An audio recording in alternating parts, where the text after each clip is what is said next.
going on, my people? It's your man, Five Angels. You know, the ego is talked about in every religion, my people. You just have to read in between the lines. You know, it's behind symbolism, though. David and Goliath, the story, the real story. What really happened? This is what the story is about. David represented the soul and the spirit of an individual who was searching for perfection by eliminating karma in his life. Therefore creating good karma, which is dharma. And okay, he had a struggle with Goliath, the giant, right? Well, Goliath represents the egos. Because see, the egos grows stronger and stronger and gets bigger and bigger, with the person. In time, when they identify with it without eliminating those egos, right? Or transcending those egos. So Goliath represented the egos. Okay, David represents the soul and spirit of an individual searching for perfection. So he throws a stone and hit Goliath where? Between Goliath's eyebrows. The forehead, between the eyebrows. What's between the eyebrows? That's right. The mind's eye. The third eye. The third eye. The third eye chakra. The mind's eye. Which is responsible for clairvoyance. Which is creative imagination.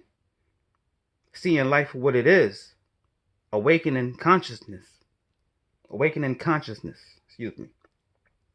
So David defeated him by throwing a stone at his third eye. What really happened was David defeated his own egos. There wasn't two people. It was just David. David defeated himself. He defeated those egos that was big and enormous because they got bigger and bigger in time. So in order to reach perfection, he had to focus on the third eye. And that's what it means when he throws a stone at Goliath, between the eyebrows, the third eye. David targeted his own third eye, his mind's eye, and he awakened his consciousness by defeating his egos that grew so large. So large that the symbolism for it is a giant, because egos can get that big with people when they identify with them all the time over their soul, which is the consciousness. But see, David was searching for perfection, so he defeated his big egos. And that's what the story of David and Goliath is really about. It was a fight between him and himself. He was fighting himself. And his target was the third eye. He targeted his mind's eye and then awakened in consciousness by not identifying with those egos or giving those egos any type of power. He defeated them at damn near their biggest, state. You see, all right, Satan. For instance, Satan is not a being. Nah, Satan represents the ego. Satan and his demons, the ego and the egos, which is the egos, the legion of egos.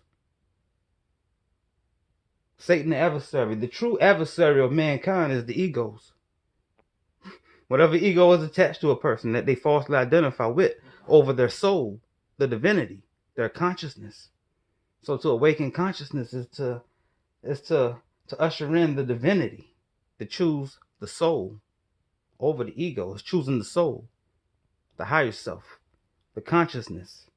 The soul is conscious. Soul is consciousness.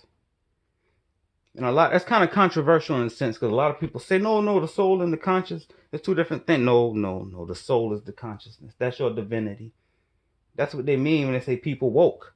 We're being woke means that we're looking at things through our mind's eye. We're awakening in consciousness. We're looking around. We notice that something ain't right, and we calling it out. We seeing it for what it is. So when David, defeated Goliath, he started to see things for what they really was. And that was the struggle. Then the struggle came. He knew he had to get rid of these egos because they was big. They grew in size. So he focused on that third eye. That stone to the third eye, my people. David and Goliath. David defeated his egos.